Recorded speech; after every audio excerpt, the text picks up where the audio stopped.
The Great Migration by Steve Ramirez. Chapter 1. The Valley of Thunder. Everyone is aware of the valley, but few dare to endure it. Leave him. He's gone. Bellona kept her gaze downward a moment longer. Brown eyes, much like her own, stared up at her, vacant.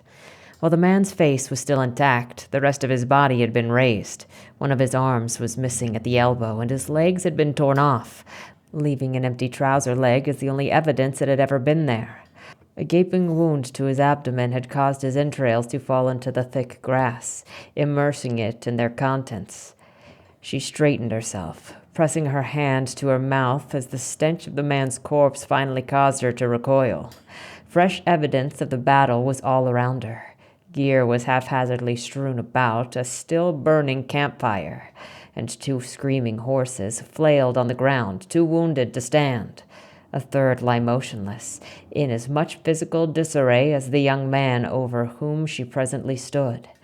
In the distance, 3 men stood ready with sirisas and torches in hand, frantically exchanging words and pointing at a ridge to the west. There was a man in front of her. His eyes were focused on her own. I need you to snap out of it. We're not safe here. We have to go. Gather as much of the gear and supplies as you can. They'll be back and we need to move.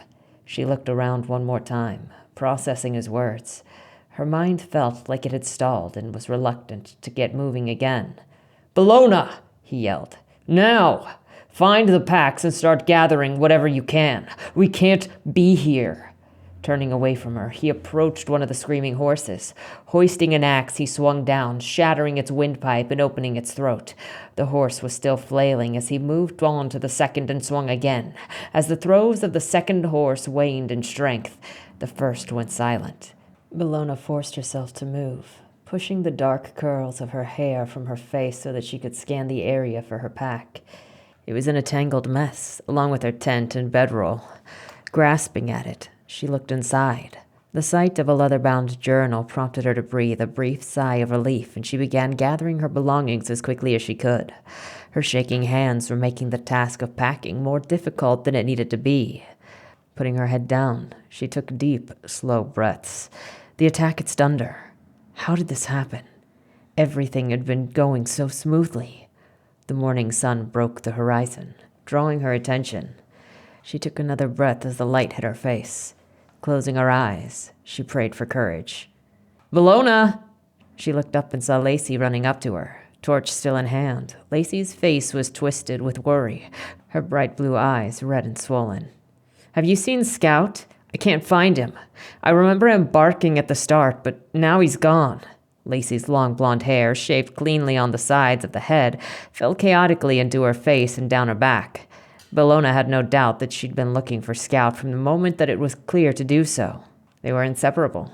I'm sorry, Lacey. I haven't seen him. He can't be gone. He can't. He's too smart. He would never have taken those things on by himself. Her eyes glistened and tears rolled down her cheeks. He's around here somewhere, she blurted defiantly, running off in the direction of the 3 men standing guard. Bellona watched her go, sympathetic to Lacey's plight.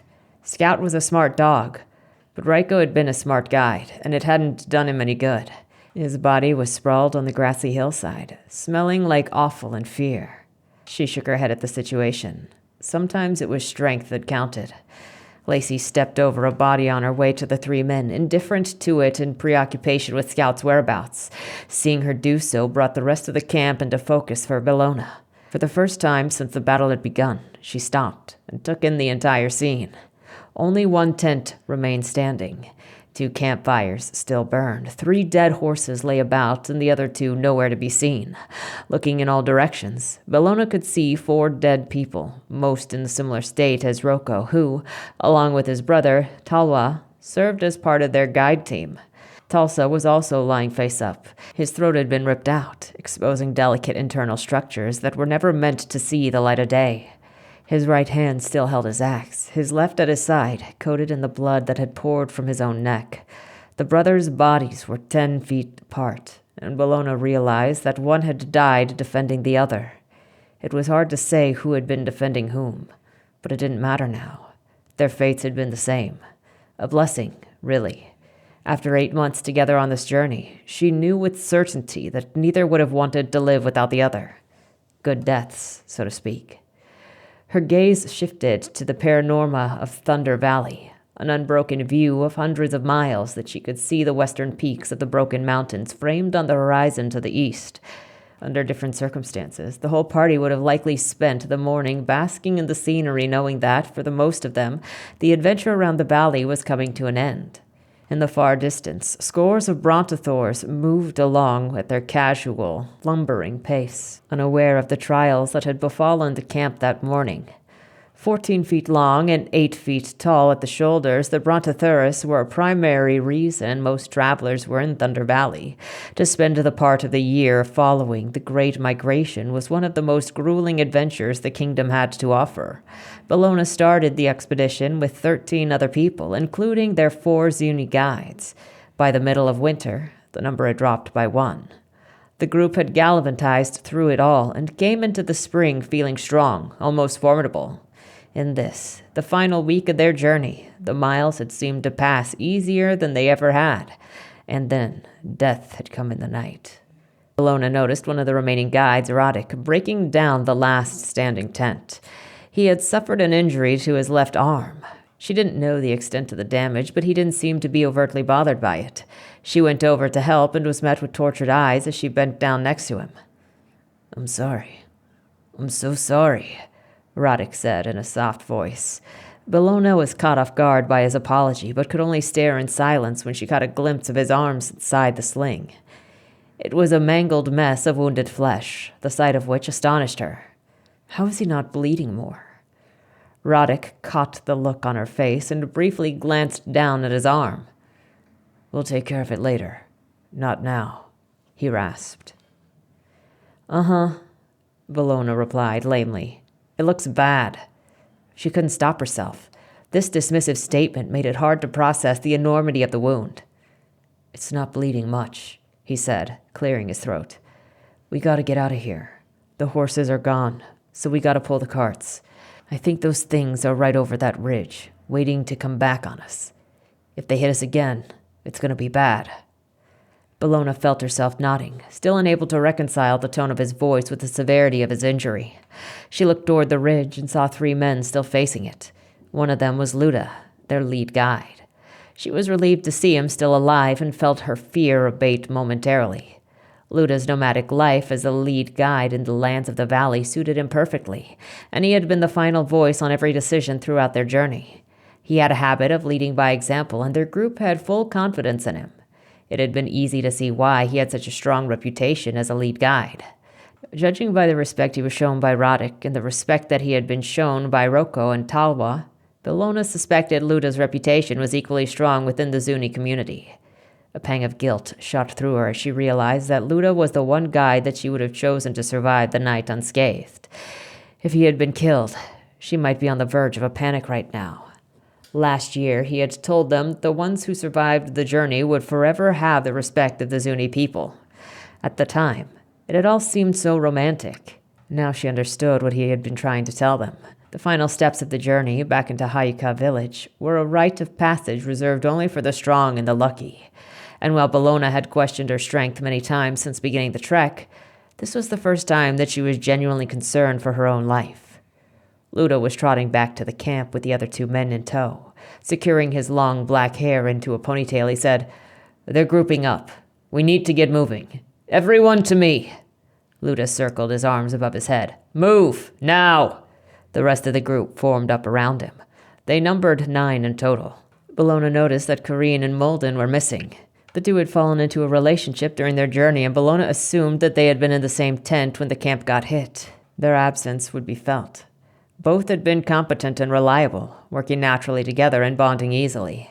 She had spent some time in quiet jealousy, watching their newfound union from the outside. That had passed in time, and now she could see how pointless those feelings had been. Kareen and Molden were needed now. They deserved better than being torn apart by monsters in the middle of the night. The Zuni would never recognize their deaths or the courage that they had shown along the journey. After everything that they had gone through together, their bodies would be left on the hillside among the dying campfires. In time, their faces would be forgotten, their lives nothing more than a cautionary tale. I'm sure they want the horses, Luda continued, but we can't be here when they come for them. I want Silas, Arlo, Jayla, and Bellona ready with the bows. Arrows knocked, understand? Keep your quivers on you. We're gonna move steady and tight. Rael and Janice will pull the first cart. Lacey and I will pull the second. I'm sorry, Lacey, but if Scout's still alive, he's gonna have to catch up to us. Without waiting for a response from her, he said, Roddick, you're a firekeeper, aye? Can you keep up? Roddick nodded and pulled a torch out of the first cart. He dipped it in the nearest campfire and retook his position in the group, his torch burning. I'm gonna tend to our comrades, and then we're moving, Luda continued. Stand the Ceresis in the carts and secure them. Steel yourselves. We can't afford any mistakes. Luda moved quickly toward the bodies of their fallen teammates.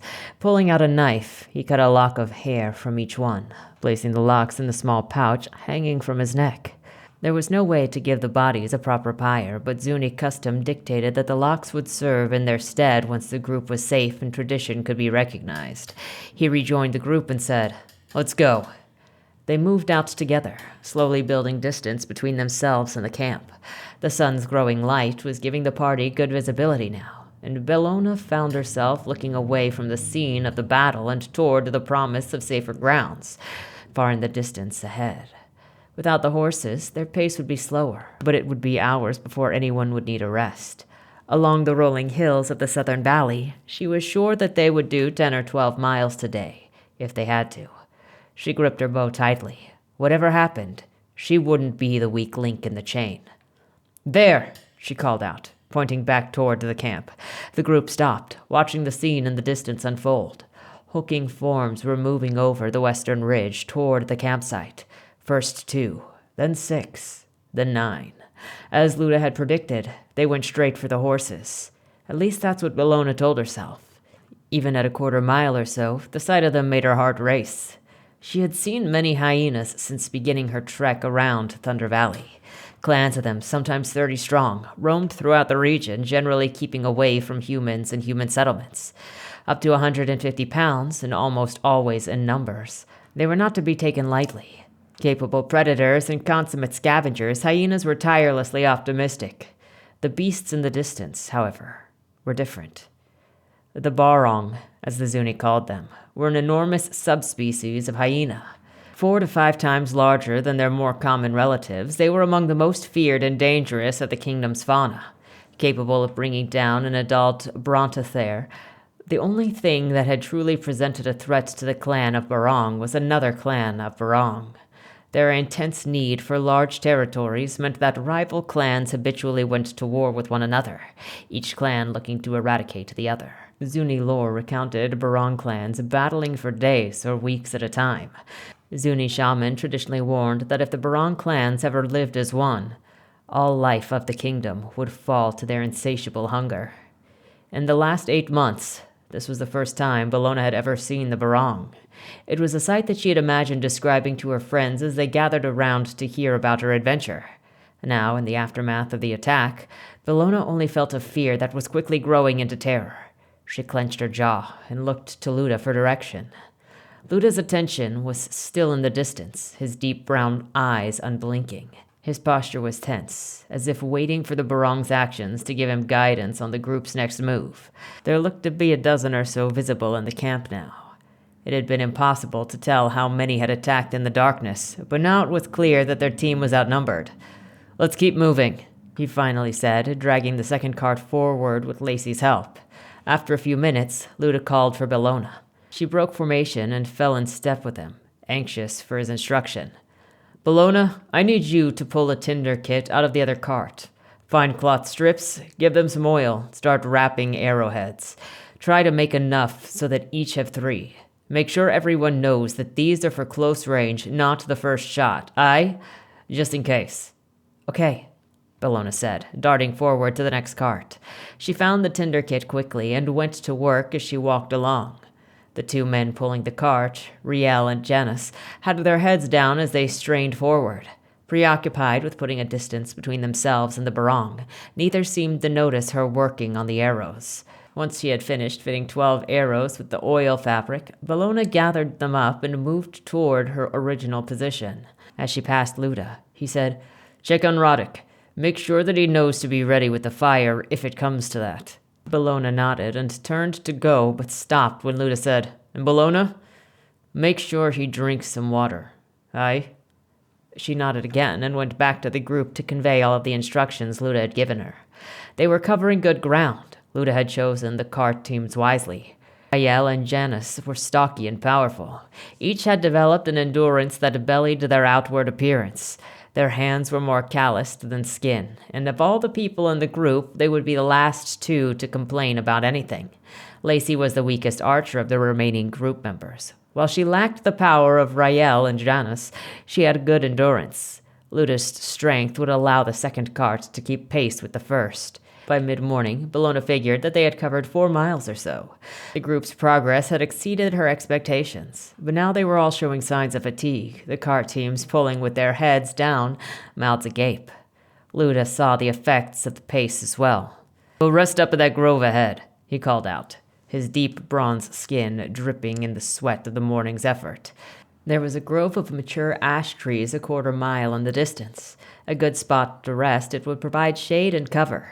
Bellona was parched as, she guessed, everyone else was. Fear had fueled their initial pace, but with each mile traveled, that fear had slowly given way to hunger and thirst. Realistically, they had to rest. Before long, their group wouldn't have the strength to defend itself. At least, not all of it. As they approached the grove, Luda called out, "Could someone please have a look at Riddick's arm? I'm going to scout our position." He dropped his cart handle and approached one of the taller trees. Moving from branch to branch, he climbed deftly up the trunk until he was obscured from view by its leaves and boughs. Bellona moved to the second cart and pulled out a medium-sized bag. She called to Roddick, holding it up. They both walked to a nearby tree, Roddick leaning heavily on its trunk as he sat down. Bellona noticed that he looked truly exhausted, and she was uncertain how much further he'd be able to go with such a severe injury. Grabbing a water skin, Lacey approached the two just in time to see Roddick's sling come off. The damage to his arm was extensive, and more damage was being done by removing the sling, which stuck to the wounds. Roddick kept his eyes closed through the process, in demonstration of Zuni's stoicism. Bellona worked quickly and deliberately, pulling out a stack of clean cloth strips. Looking up to Lacey, she asked, "Can you hold these?" Lacey nodded and took the strips with her free hands, offering the water skin to Roddick with her other. After Roddick drank his fill, he passed it back, and Lacey took a long, slow pull of it. She closed her eyes as the water ran down her throat. After taking another pull, she offered it to Bellona, who paused for a long drink herself. She closed her eyes and drank again. Smiling up at Lacey, she said, "Oh, that was nice," and handed the skin back to her. "Thanks, Lace." Pulling a flask out of the bag, Bellona stretched Roddick's arm in front of him and asked, "Ready?" At his nod, she proceeded to pour clear liquid over the deep cuts and tears in Roddick's skin. Roddick clenched his jaw and hissed his breath. Bellona knew the burn that liquid brought to the wound and remained impressed with Roddick's controlled reaction to the pain. When she had finished cleaning the wounds, she looked up to Lacey. "Can I have those bandages now? I'm sure there's fresh mash in the pouch, too." After finding it, Lacey nodded, handing her the strips, and then the pouch with the mash. Bellona treated each bandage with the pouch's contents, the poultice of ground succulent leaves, herbs, and crushed ants that would help keep the wound from festering. After working the mash into the strips, she turned to Lacey and said, "I'm gonna need you to help me with this part." Lacey squatted down next to Roddick. As Bellona placed the first bandage over the wound, Lacey kept it secure. Using 3 strips to cover the entirety of the damaged area, Bellona finished the job by wrapping a dressing slowly around Roddick's forearm, working from the elbow to the wrist. When it was secured, she got another sling from the pouch and unrolled it. "This one will be cleaner than the first," she said. Roddick nodded and, with Lacey's help, stood up so that Bellona could fit the sling to his shoulder. With the task complete, Roddick exhaled deeply and gave both women a soft smile. "Thank you," he said weakly. "Any time, Roddick," Lacey said, packing up the medical pouch. "Let's get some food, aye?" The 3 went back to the first cart and pulled out some salted fish and sweet corn pinole. The rest of the group was already finishing up their food and relaxing in the shade of the trees. Bellona could feel her strength and clarity returning with each bite that hit her stomach. With a little rest, she would be good to go for another few hours. They all would. After following the migration for so long, each team member could travel long distances each day, carrying heavy loads. Bellona tried to focus on the strength of the group that was left. With just a day or two to the final village, there would be time to mourn her dead friends soon enough. This was neither the time nor the place for such things. "Incoming!"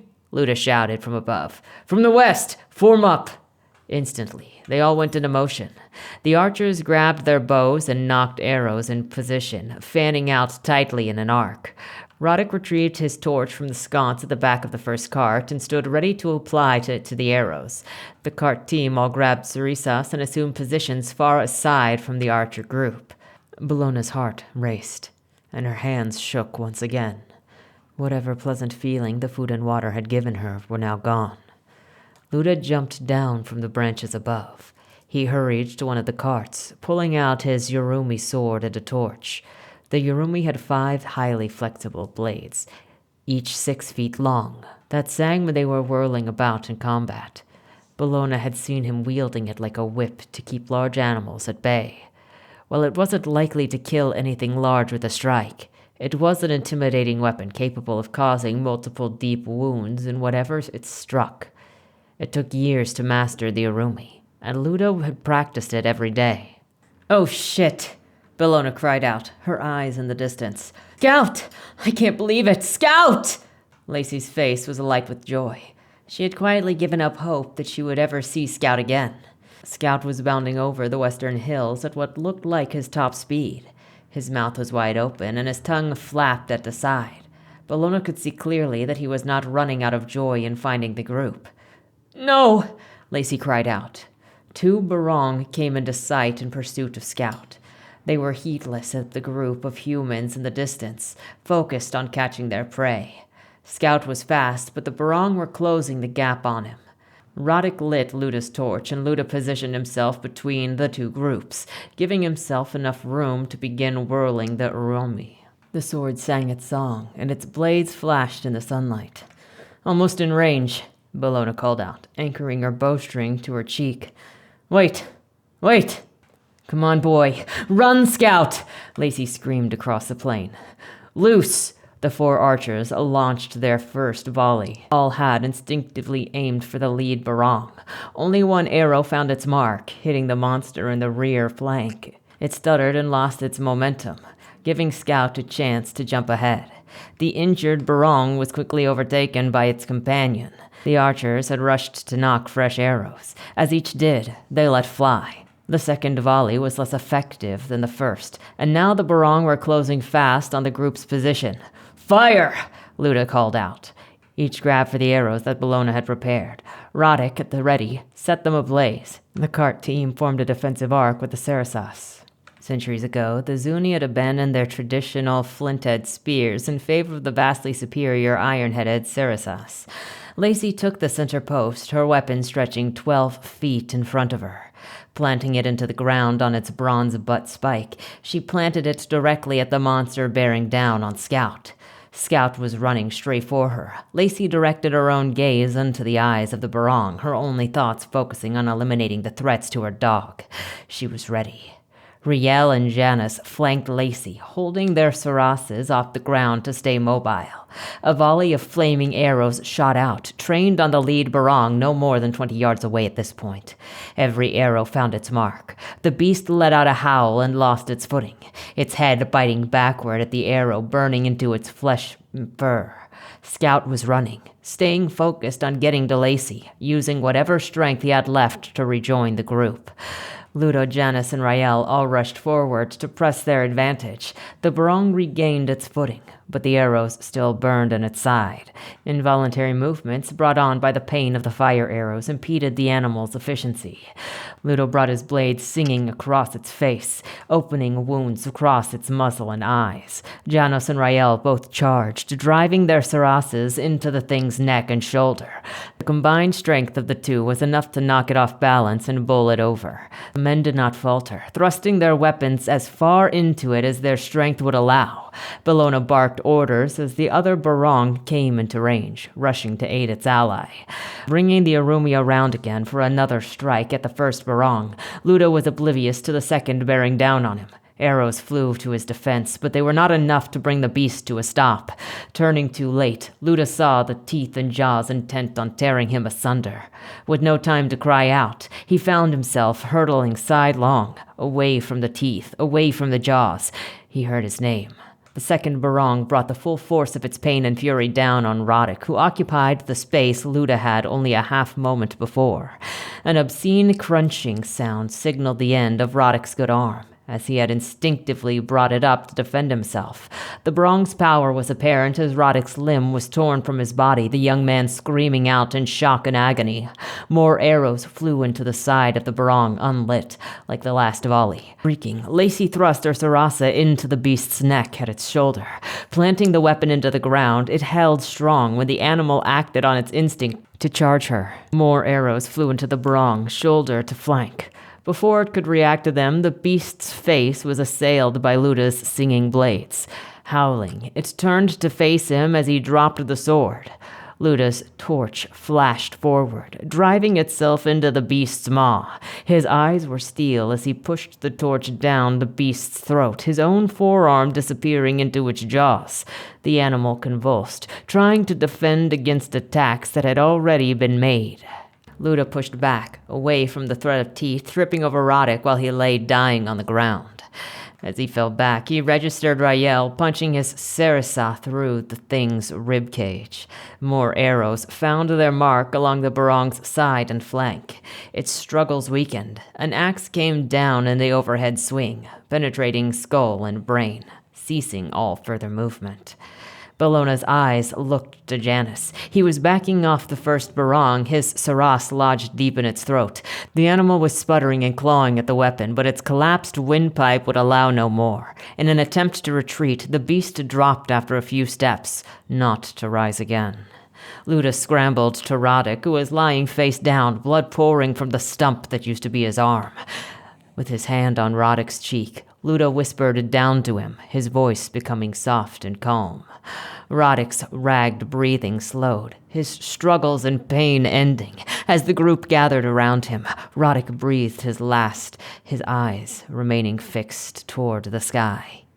Elakwa sway, sunha kui, Luda said quietly in the Zuni custom. The sound of the group's heavy breathing mixed with the light breeze that blew through the nearby trees. Looking down at Roddick's body, some joined hands while others stood or knelt quietly. Bellona closed her eyes and turned away, unable to view the corpse of another dead companion.